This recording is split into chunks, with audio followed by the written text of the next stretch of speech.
but more incredibly, like the trunk of the car was full of colour film.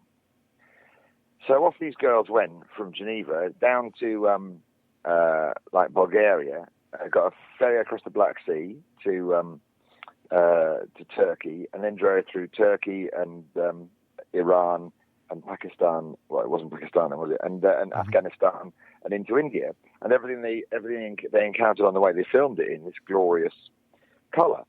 And except they did this trip in 1939, in late 39, spilling over into 1940. So the film was discovered recently by a Swiss filmmaker, and instead of just running it silent or putting it together in a silly way, Ella Maynard's letters home from that trip still exist in a state archive. She's quite famous as an author and journalist and travel writer in Switzerland. So they got the Swiss equivalent of Emma Thompson, their kind of like most famous female actress, to read out these letters, the content of these letters that they sent back, and they were able to match the letters to where the footage was filmed. So you get this film with these beautiful letters home, telling you two things: how the friend is disintegrating and is becoming more and more depressed and lonely, and is reliant more and more on drugs, and two, how they're picking up scraps of information about what's happening in Europe in late 1939. And yet these two girls are in this kind of bubble in Afghanistan or wherever it is in Iran. It's an amazing film. I mean, you just can't, when you watch it, you can't believe it exists. And it finishes, if you're British, with this incredible sequence of letters. So it's now like spring 1940. The girls have got to India, and they've got all these amazing footage of kind of British life in the Raj. And because they're European and from quite fancy families, they're always staying with diplomats or generals or, you know, leaders of trade delegations or ambassadors or whatever. And so they're staying with a load of top colonels in somewhere out on the outskirts of Delhi. And the letters back are all about, you know, these British people don't seem to have any idea what's about to happen, but they're sitting on top of a time bomb. They seem to think the Indians love them being here. And it was fascinating. It's fascinating to see an outsider tell you about the British occupation of India. And that's because that's not how we see it, is it? You know, all those TV shows, Days of the Raj and what's the other one? Passage to India, all that stuff. You know, those classic Sunday night, you know, period dramas, and it's all fantastic. And or even a day and a half Hot Mum. You know, our vision of us in India is not one of an occupying force. No. My dad did that in the war. I suppose there's nothing else. These old films that we've got are gorgeous to look at. Just see, and the other thing about this Ella Maynard film is that it's all obviously from the 1930s until when they get to Afghanistan, it looks exactly like it does today. The way people dress, it's extraordinary. You cannot tell. And there's shots from Kabul with all the ladies in the chadors and the local guys in their, you know, with their turban style headdress and everything. You just cannot believe it's 70 years ago. It looks like it was filmed last week. That's an example of the kind of thing that we show that no one else I don't think anyone else in Britain even knows that film exists.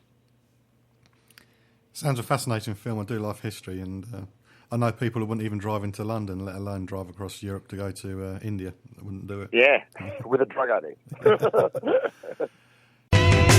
Checking it out before you check in on the John Guinn Travel Show on ukhealthradio.com.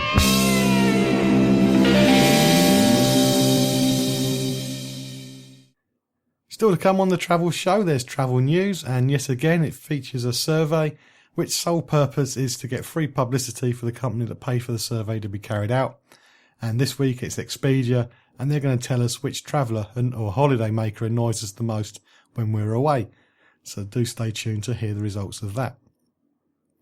I'm speaking to Austin Vince at the moment. We're talking about the Adventure Travel Film Festival.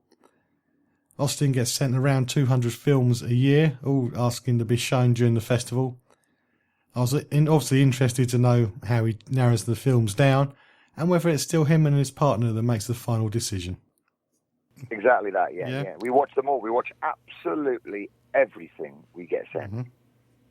We have a 10-minute rule where if after 10 minutes we don't like it, we would normally ditch it by then. Mm-hmm. So that's if anyone out there's just finishing an edit, you've got 10 minutes to maintain our interest, which I think is a reasonable request. Unlike a feature film, mm-hmm. a fictional feature film, a documentary needs to. A documentary, I think, can't play with the viewer in the way that a feature film can, where you can sit down and let it. In a cinema, especially, you can have a slow burn. Yeah. And also if there's someone famous in it, if you've got a slow burn on something like, I don't know, Clint Eastwood's Play Misty for me, if nothing much happens for the first 10 minutes, something will. so you got to go with it. With documentaries, you need to deliver quite early on and get people engaged. Just making a note for when I do my next film, deliver early. Yeah. Yeah. So apart from the best of the 200 films and the historical ones, is there anything else goes on in your festivals? We have a load of workshops and sideshows. We're probably the only festival, one of the few festivals that's got an actual manifesto. And we're resolutely trying to create a community and a culture in Britain of members of the public making their own good documentaries. Mm-hmm. And now, everyone's got a camera on their phone. Everyone's probably got some kind of, limited, humble editing software on their computer at home. And if you wanted to get some quite decent editing software, that would cost you hardly anything. Whereas 15 years ago, that would have been like, £7,000 mm-hmm. to buy. And the computer to run it would have been the size of your bedroom or whatever. So now that the technology is there, what we've discovered, especially watching amateur productions, is that for the general public, the knowledge of how to make a film is not there.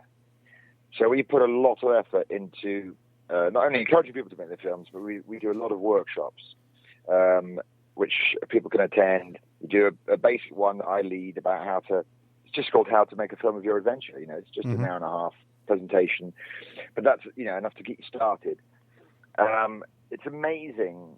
It really is an extraordinary thing when you think how much television normal people watch in Europe, in Britain. Yet people just don't know how it's done, how they're made, what the steps are.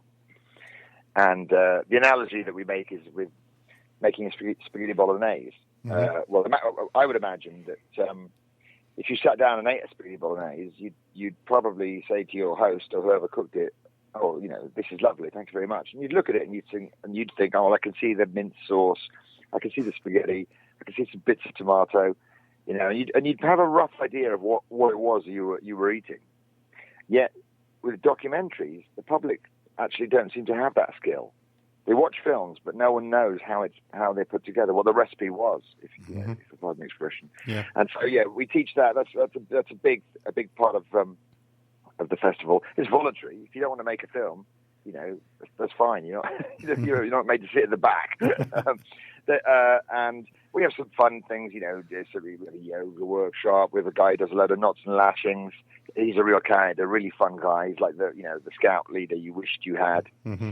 when you were a kid. I don't mean like he's not going to touch you. I mean, he's a tree surgeon, really, really good bloke. Mm-hmm. We've got a guy who does a bushcraft workshop, and he's that's what he does for a living, so he comes and does it for us for the weekend. He's a friend of ours. We have a couple of round tables where, what we call Ask the Experts, where people come and listen to a panel of experts about certain kinds of travel. So we have a four-person panel of people who've motorcycled around the world, and then the audience come and ask them questions, and they all chip in with their answers, and you get a kind of balanced view. We have the same thing, a panel of people who've done human-powered trips around the world, and that's chaired by Dave Cornthwaite. He's done literally, 15,000-mile trips of different human-powered forms, swimming and canoeing and stuff all around the world. It's got Justine Kurgenven. She's the world's leading sea kayaker. A woman called Jennifer Tuff is on that. She's cycled all over the place. Tom Allen's on that.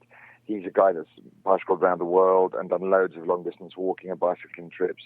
He's canoed down rivers in Iran, and so the talent that we've got is extraordinary. And one of the things, part of the broader kind of democratizing process, is getting that talent in front of the audience and getting the audience to ask questions. Imagine going to Woodstock, and then part of the Isle of Wight Festival, let's say, part of the Isle of Wight Festival, one of the things you can do is go to a workshop where Jimi Hendrix and The Who and Canned Heat would all be sat in front of you, telling you about how to write songs or how to improve your guitar solo or whatever.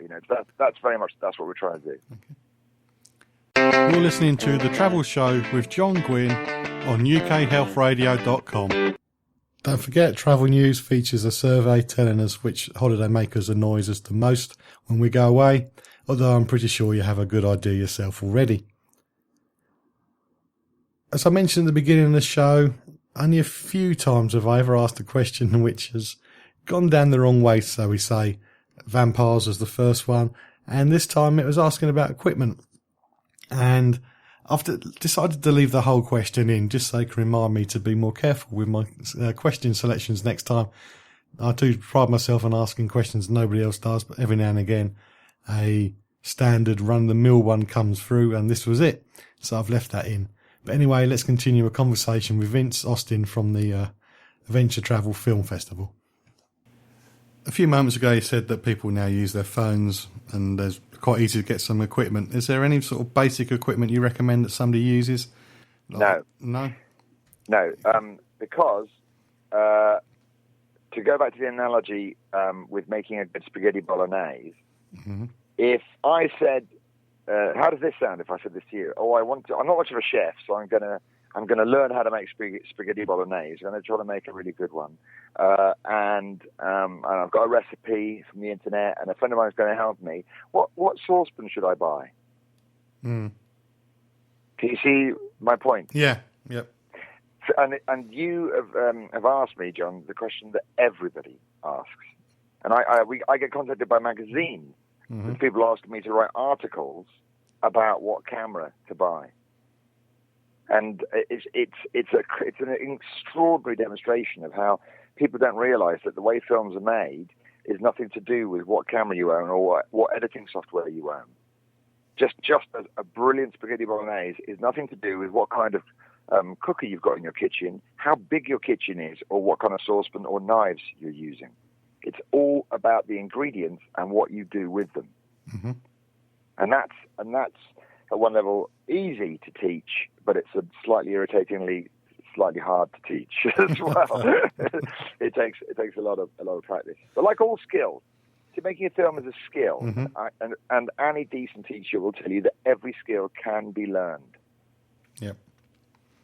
It's as simple as that. So it's clear, John, that you need to come along to the How to Make a Film of Your Adventure presentation that I do at the festival.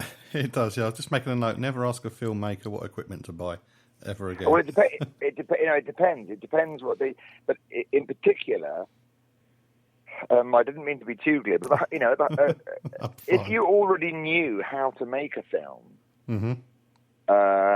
then you might get into conversations. Let's say you're talking to Steven Spielberg, and you about Saving Private Ryan. There was a conversation to have about what film stock they used, and they got Kodak to recreate a 1940s style of film stock, so that it looked a bit older and more bleached out than modern films do.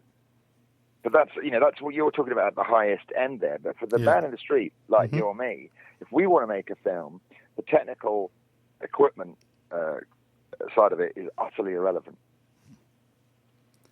Just talking about travel in general, what's your all-time favourite travel memory? Oh, crikey! Well, it's a bit crass. I was on this big trip motorcycling around the world, and we went. This was back in '95. So on a trip that we called Mondo Enduro, and interestingly enough, the film that we made about that was the first